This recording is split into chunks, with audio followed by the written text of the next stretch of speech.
take you back to the Waterkloof Air Force Base in Pretoria, where the second batch of South African soldiers is expected to land there this afternoon, later to be transported to the Bloemfontein base, where the demobilization program is currently taking place. They've, of course, been returning from Goma in the DRC as part of a regional peacekeeping mission in the conflict-ridden North Kivu province. Scara Mafokoane is keeping an eye on that development. Any minute now, Scara, the second batch of about 257 South African National Defence Force members will be landing there.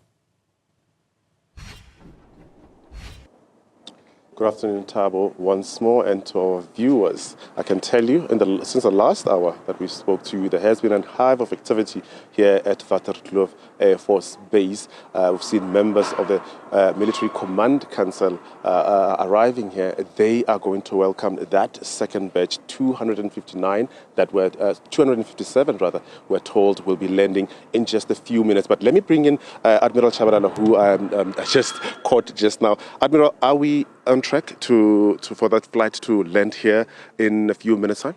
Yes, indeed, Scara. We are looking at 1648 as the estimated time of arrival.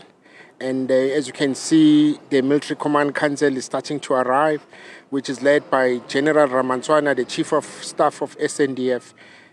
He'll be leading the Command Council in welcoming the members here at the Waterkloof. What then happens? They land, they disembark. What will be the process then until they reach Bloemfontein? Are they going to take a rest here? What is going to happen? Scara, what is going to happen? The Command Council is going to welcome them through speeches as they are settling down. And then after that, they are going to be briefed by the air crew to say what is the next move from the Air Force in terms of the logistics, to say what then happens. As you can see, there's a transport by road. And that decision, as I'm speaking to you, the Command Council is setting up a serious meeting. They are engaged deciding on the options. Remember, as we are in the Air Force Base, they still have an option of using the C-130 to make sure that they cut the trip down to Bloemfontein.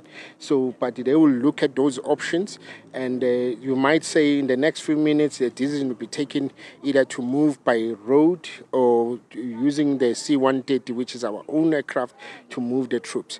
But that decision hasn't been taken yet. As they are converging here, they are going to make such call because they have this resource available as I'm speaking now. And that aircraft will...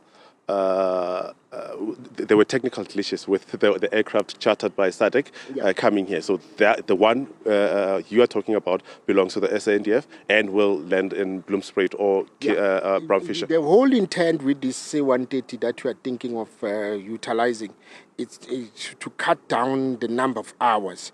But that will be depending on the Air Force telling us and giving us more insight into the availability of this flight. So a decision will be taken in the next few minutes as the council make a decision.